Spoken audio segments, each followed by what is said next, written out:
welcome to my YouTube channel. Welcome back if you've been here before.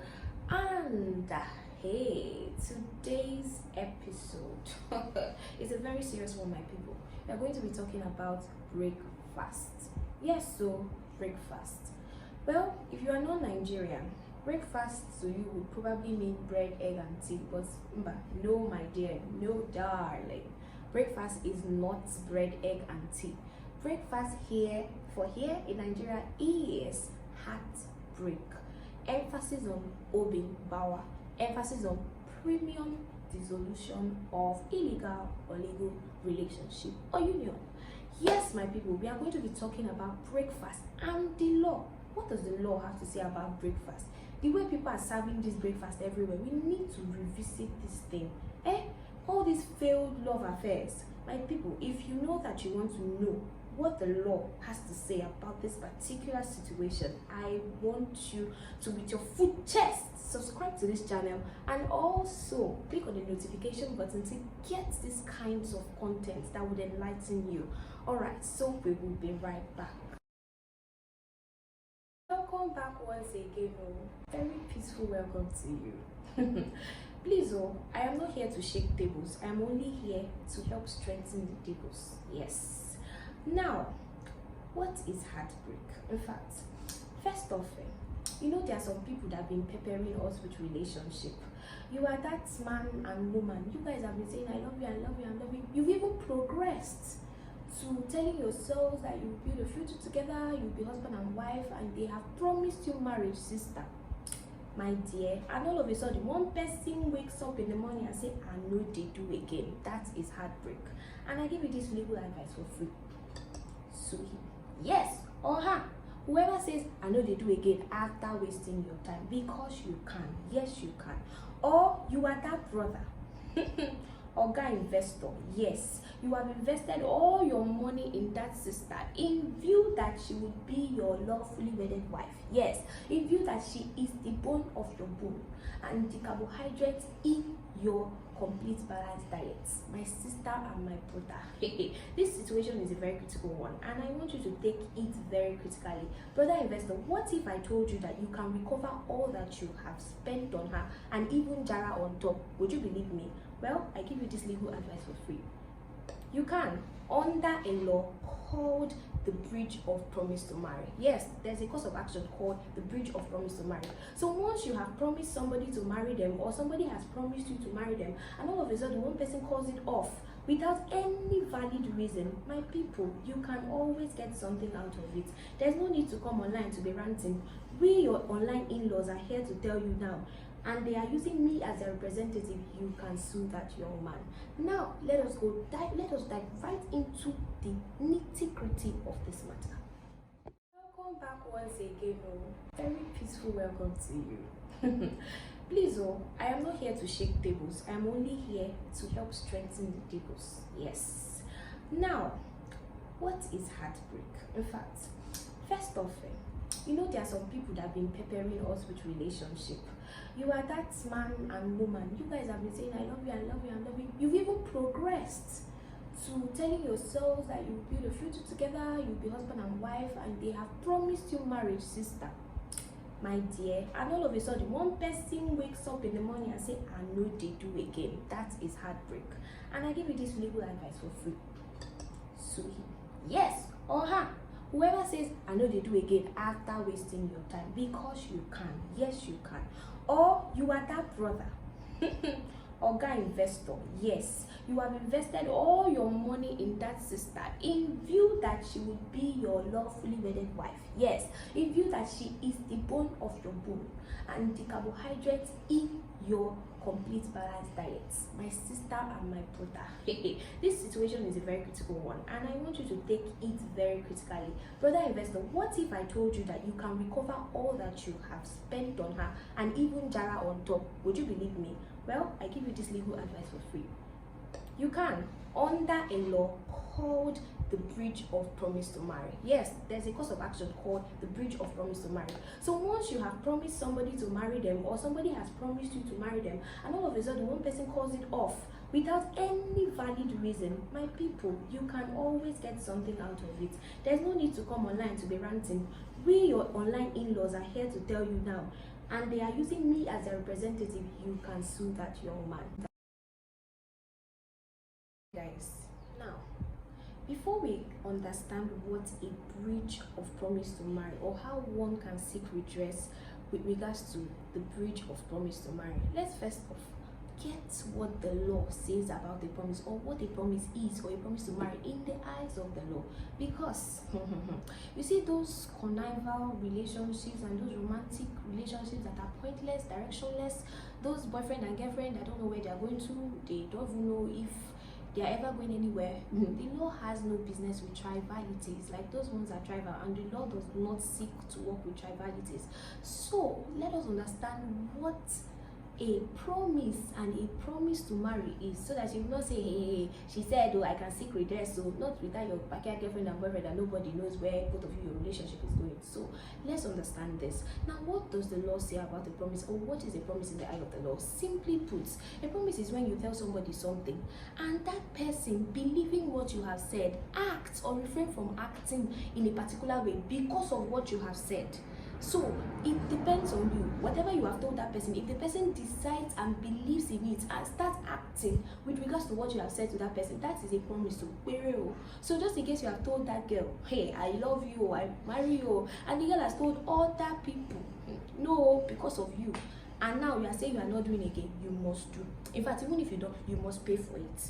And if you are that sister that has collected heaven and earth, and now you say you are not doing again, hey, and that brother has not been giving other girls, and he has been giving you, and he has not been doing other things with his life, you must do, sister, or you will pay for it. So simply now, what is a breach of promise to marry, or what is a promise to marry? A promise to marry in the eye of the court is simply a betrothal, an engagement, an agreement by two consenting adults that they want to marry.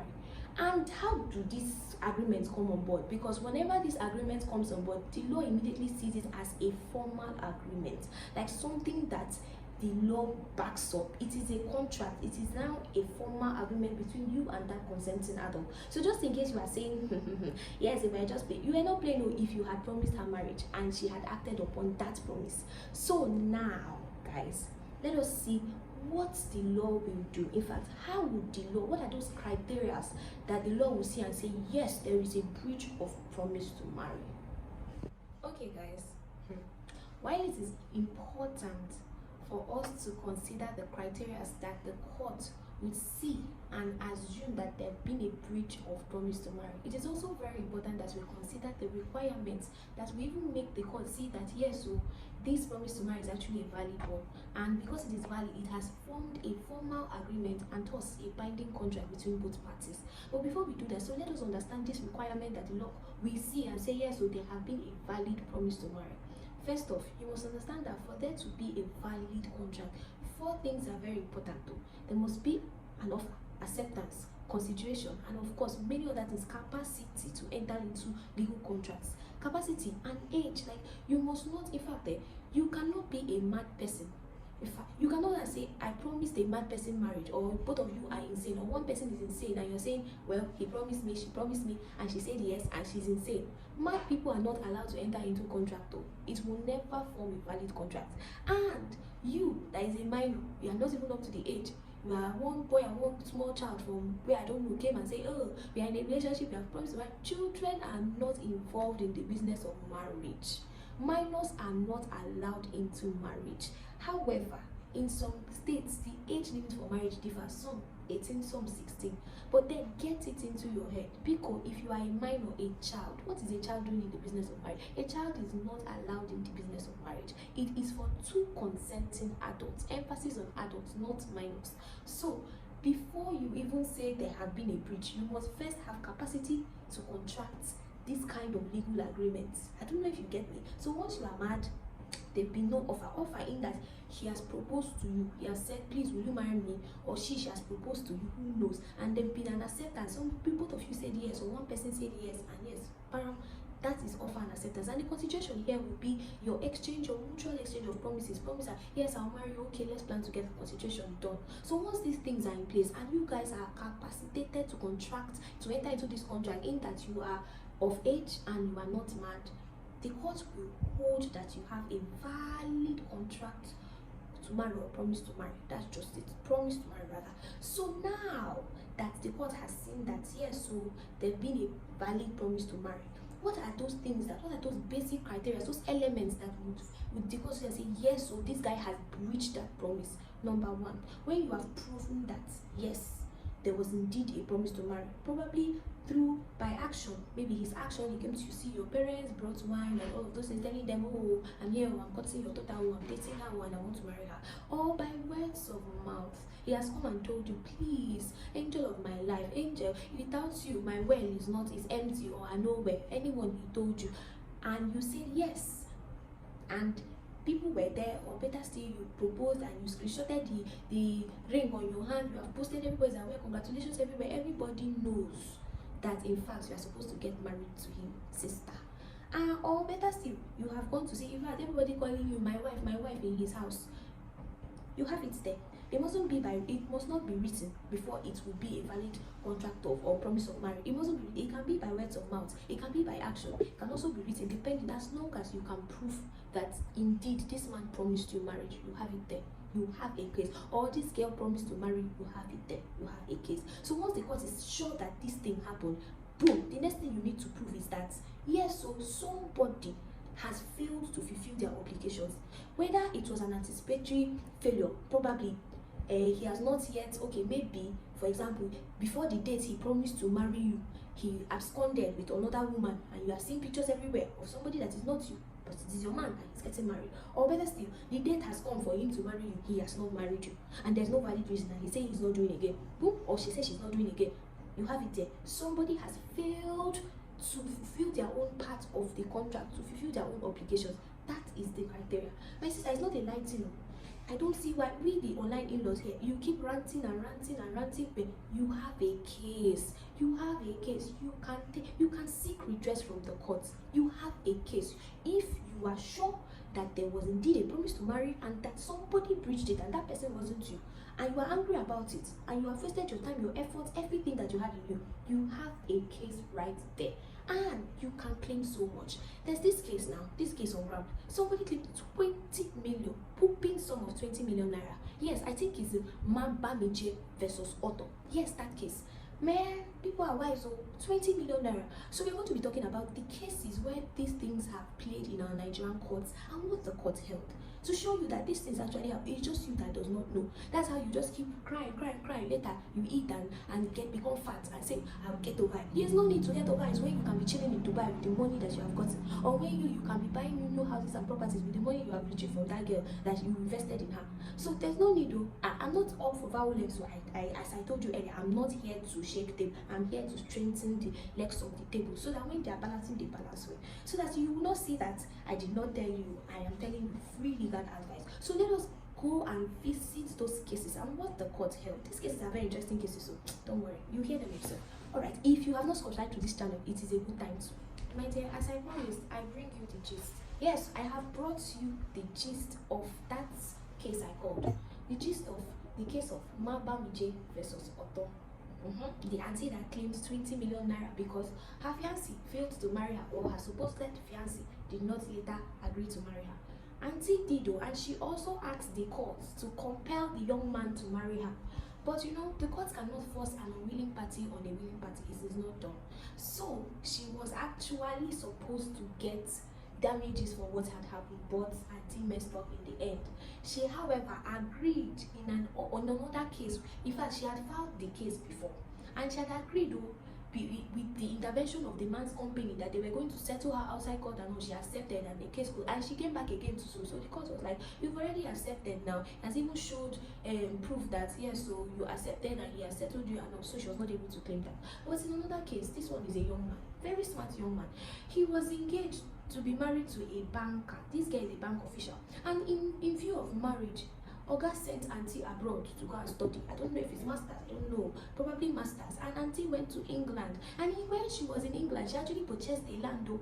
And because she was in England, it was Oga that had to sign in the land So Oga signed and he was with the documents. So when she came back later on, Auntie did not marry Oga, and Oga decided to keep the documents for himself. After all, he was the one that sent her to school, and Auntie went there, came back and married somebody else. So Auntie sued Oga for the documents, and when he reached court, guess what he pleaded? He pleaded that he collected the property because she breached his promise to marry, and the reason why he sent her there and the money he gave her was the money he used to acquire the properties, and because of that, the properties acquired has formed the resulting trust because she has failed to keep her own part of the bargain, and he has collected the property back because it was a property that was purchased with both of them their money and in view of marriage. So you see, Oga was very sharp. He was a very sharp investor, and that was how Oga laughed out.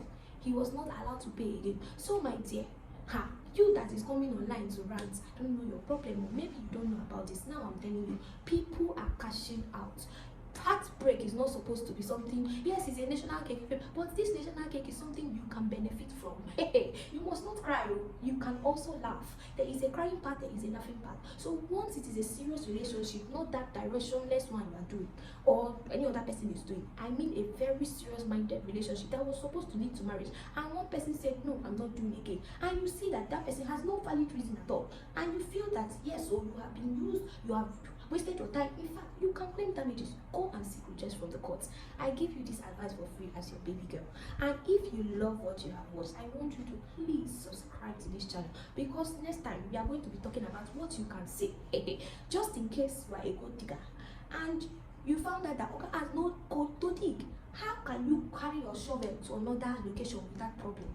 And you, uncle, you saw that auntie and you liked her, but later on she turned out to be what you don't want to marry.